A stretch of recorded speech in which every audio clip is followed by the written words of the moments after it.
Hello baby girl, welcome to the channel. Get your coffee or drink, come on in, and let's begin with part 2 of the dental hygiene program. So when you go into semester 2, again this is for my program, every school is different, but second semester we were not working on the typodont anymore. We needed to work on real life patients. Our clinic did offer services for the community at a low fee. I believe it was $27 at the time. However, there wasn't a long list of patients in the dental hygiene clinic, so the instructors did tell us to get our own patients. How did your girl do that? So my school is about an hour away from my hometown, so a lot of my family members and friends couldn't make it there because it was too far or they had to work, things like that. So I ended up making a flyer. I posted the flyer on Craigslist and I printed it out, and of course Liana and I, we went walking through Lowell City, giving it to the people on the street, because you know what, these are the people that actually need dental care the most. They probably don't have insurance or a lot of money. I mean, I saw people like sitting on the street asking for money, and I was like, you need a cleaning, honey, because I'll pay for it. I mean, it's a free cleaning to you, but I'll pay for it. And I started from day one treating strangers, you know, treating people that I didn't know, because when you go out in the real world, you're not going to be seeing just your mom and dad and your friends. You're going to interact with strangers, you know, that's how it is. Our school system was based on points depending on the amount of tartar that a patient had.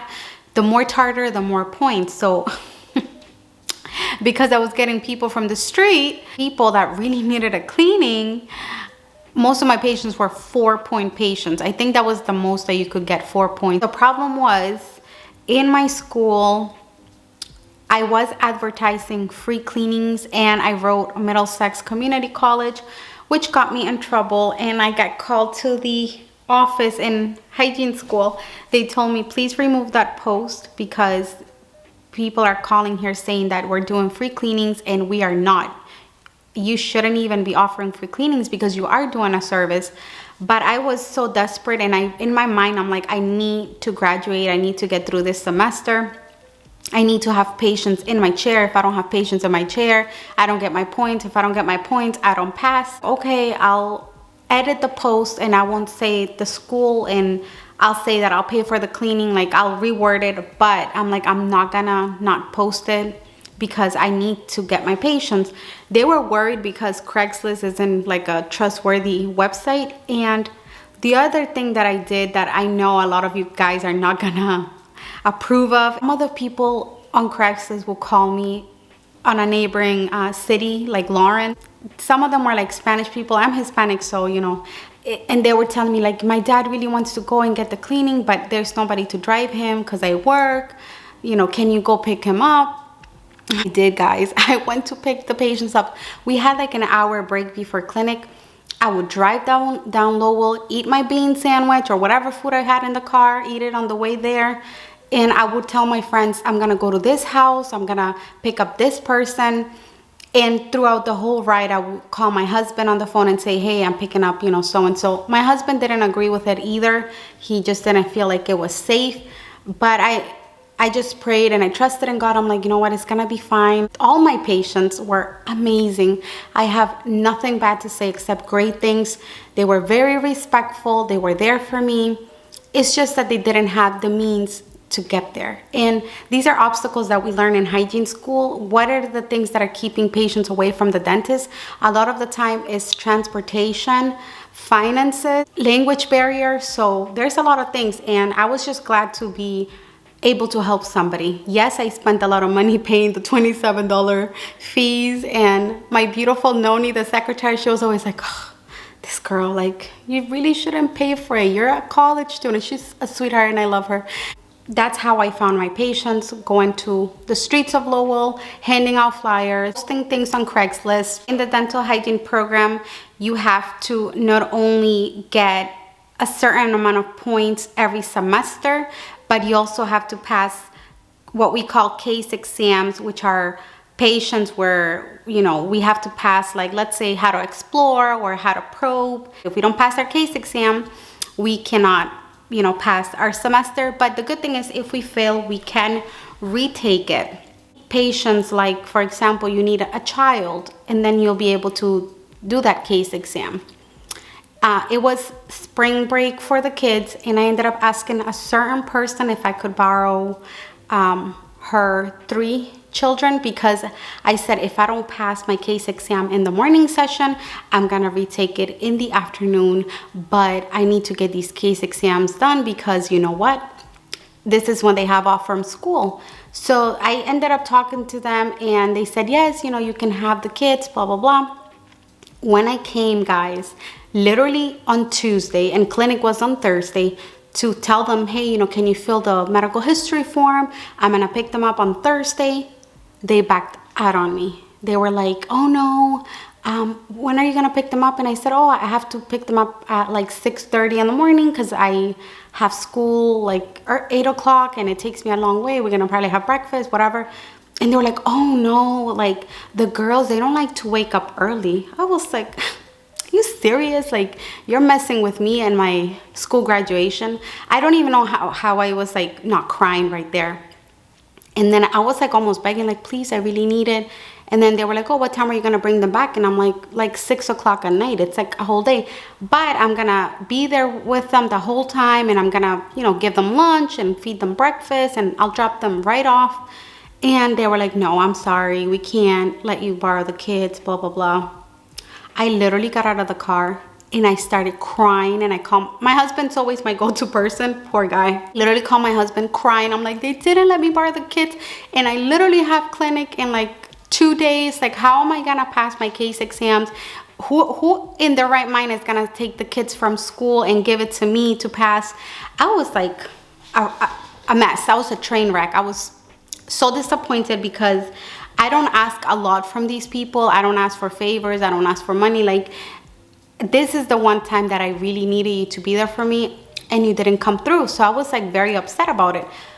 So I ended up calling my husband's sister, my sister-in-law, and I asked her, can I borrow your 3 children? She was like, I explained the situation. I was still crying, like, oh my God.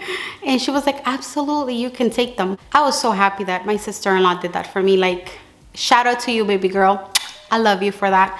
My sister also let me borrow her 3 kids, and it was actually a blessing in disguise because now I didn't have 3 kids for myself. I had 6. I ended up helping girls in hygiene school. I let them borrow some of my nephews, okay? So it was like a beautiful experience. It was heartbroken, but I felt like God did a miracle. I mean, for me to find a patient like 2 days before clinic, and for me to pass my case exam, so I didn't have to find any more kids. It was just a relief. It was beautiful, and I learned to trust God throughout this whole program. The things that I loved about this program is they really focus on posture, on doing things that are gonna help your body last longer in the dental hygiene field. So they told us to get loops, which of course I did.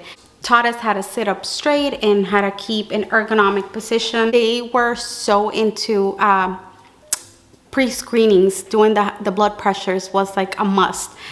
Doing the head and neck oral cancer, the intraoral cancer.